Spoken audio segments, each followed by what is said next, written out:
So are you wanting to move to the Seattle area and you're wondering how do you find the best area to live in?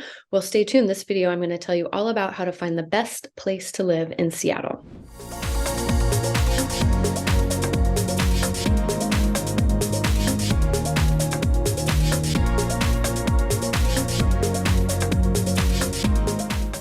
Hey everybody, this is Tova Williamson. I am a local real estate agent here in the Seattle metro area. And on this channel, I shoot tons of videos of what it's like living in Seattle and the surrounding areas. So if these are videos you want more of, go ahead and subscribe to the channel and click that little bell at the bottom of the screen. That way you'll be notified every time a new video comes on.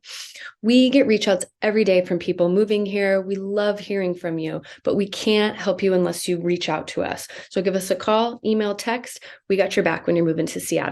So this video, I am going to talk about what it's like moving here and what are the best ways that you can find the best area for yourself to live in.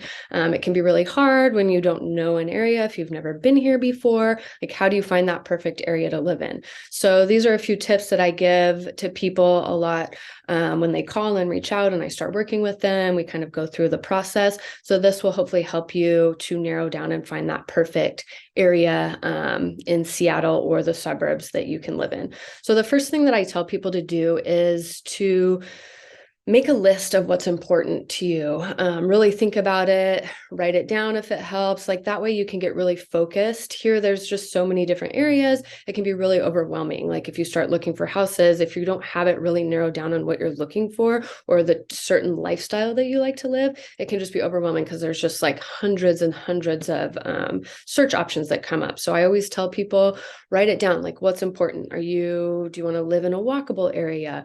Are you more like the suburban? You want like a bigger lot? Do you want more rural where you don't see your neighbors? You don't want people right on top of you.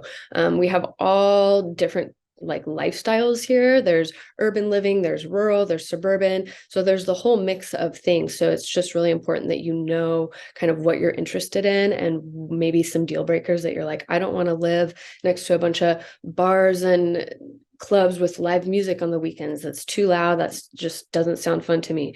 Other people are like, yeah, that's my jam. Like I want to be in the mix of everything. So really honing in on those things. A big one is where are you going to work? If you have a work location and you have to be at work, if you're not able to work remote, where's your work location? How far are you willing to commute every day to get to work? That's kind of the biggest factor in where people live is where they're working. Another one is schools. Do you have kids? Are schools important to you? Do you want like the best schools in the area?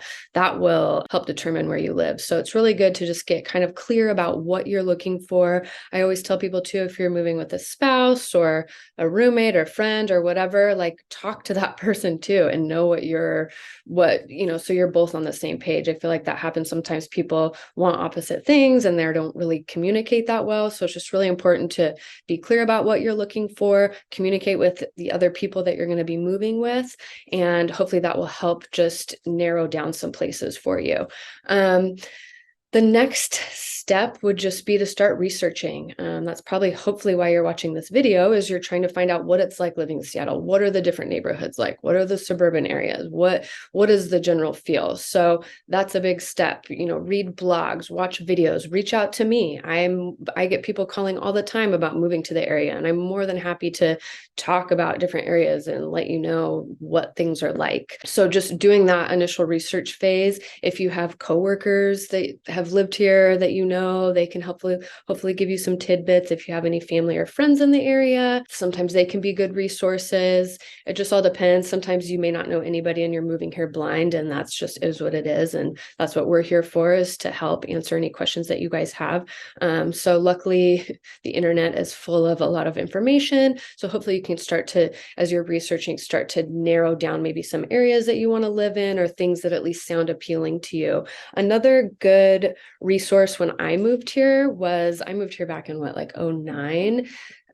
I don't feel like we used the internet as much for research stuff like that. Like, I mean, I don't know, I guess maybe I just feel like there wasn't like YouTube videos and certain things about moving here. I just like was talking to friends and I did research some, but I don't know. I feel like the internet's come a long way since then. And so there's a lot more information out there for moving, but I got this book. It's called The Newcomer's Handbook to Seattle. This was an awesome book for me. It gave a lot of, it's mostly about Seattle and the different neighborhoods, but it just gives a lot of like tidbit information too. So don't overlook like the library and different books about living in areas too, because they can be a really good information source for you as well.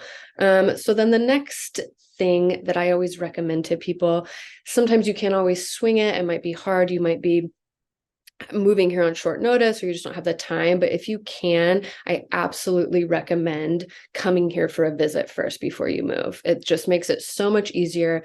It makes it, there's just, you can read as much as you want on the internet and watch as many videos, but once you're here actually experiencing it, it's hard to know for sure if you like something. And sometimes I've had people that come and visit and they think that they really like this neighborhood or that, and then they come and see it and they're like, oh no, that is not what I was into. I didn't know there was a strip club down the street, so I don't really want to live in that area. So it just really helps if you can to come see the area, drive around on the streets, just get a feel for the area. I always recommend too that people, when they come, like go during the day, sure, go have lunch maybe in the neighborhood that you're interested in, walk around, go to different parks. But also it's good to come back at night, like once it gets dark. What is the neighborhood like after dark? Some places after dark, it gets crazy and, it's like party central and there's live music and bands and it just has a totally different vibe and drunk people screaming out in the streets. And so you might think, oh, maybe I don't want to live in that. Or maybe like, yeah, that's awesome. I want to live there. I think it helps to visit during different times of the day too, if that's possible. A lot of times you can just come for a quick weekend and get a pretty good feel. People that I've talk to that are coming here, I'll give them a hotspots list. Like we talk about where you want to work. I'll give recommendations of maybe areas to check out, and I'll send people a list of hotspots to check out while they're here. It's, a grocery store in a neighborhood or a coffee shop or maybe a brewery or a museum or a park, but it's just a good way to visit and just see it for yourself with your own eyes, because a lot of things sometimes look really good on pictures. A lot of places usually typically take the best pictures of areas and not always like the worst parts, where maybe some area seems nice, but then the next block over, there's a bunch of tents and homeless people down the street. And so maybe you're thinking, I don't really want to live in that neighborhood. So it's really good to see it with your own eyes. It's really helpful. So if you can make that happen before you move out, I highly, highly, highly recommend doing that first, just to get a sense of what it's like here. The next thing I would say, if you can't come here to visit before, not everybody has that in their budget or has the time to do that. But I've had people that have come here and they'll rent an Airbnb maybe before they start renting or looking for a house to purchase. Again, that's an added expense. You may not have that in your budget to do, but sometimes if you can swing it, sometimes you can find cheaper deals with Airbnbs for monthly rates versus like daily or weekly. So that can be a good way to check out a neighborhood, especially if you rent an Airbnb in a neighborhood that you're thinking of living in. Then when you're staying there, you kind of get that more local vibe of what it's like to actually live there versus being in a hotel. There's some employers too that might offer like short-term housing for you while you're looking for a place to live. So I sometimes recommend that to people depending on your employer. Not all of them are able to do that, but some do offer that service. So it's always good to check with them too and see if they can provide any sort of short-term housing at a discount while you're looking to find a home. The next thing I also tell people is join some neighborhood Facebook groups in the area if you can. Some of them, they're a little strict, like you have to give your address and where you live and like prove that you live in that neighborhood in order to be part of the group. But some of them are just open to the public and you can get on there and see, and it can really give you an idea of like what it's like to live in the neighborhood and what people are like. Sometimes I feel like like Nextdoor is an app that just is a different neighborhood app and people post all sorts of stuff on there. And it's just like the joke. There's a lot of Karens on those apps and they're always complaining about something. But it's good to just like see the insider scoop of what's happening in the area and what people are complaining about or what's going on. It's just a good resource sometimes. There's neighborhood apps, there's like family ones where you can talk to other parents in the area. And it's also good if you can get on those and start asking questions and maybe just get input from other people too, is a good way to kind of get more acquainted with the area. So those are like my top reasons or my top ways to get to know the area a little bit better. My number one thing is just to come here and visit if you can. That's really going to be the best way. And a lot of times you can do as much research as you can, and everybody can try to help and give you as much advice as you can, but sometimes you're just not going to know what the area is until you're actually in it and focusing on it. So moving to Seattle can be tough, especially if you don't know the areas, you don't know what you're looking for, you don't know where you're going. That's why we're here. That's why we want to help you, but we can't help unless you reach out. So give us a call, email, or text, because we got your back when you're moving to Seattle.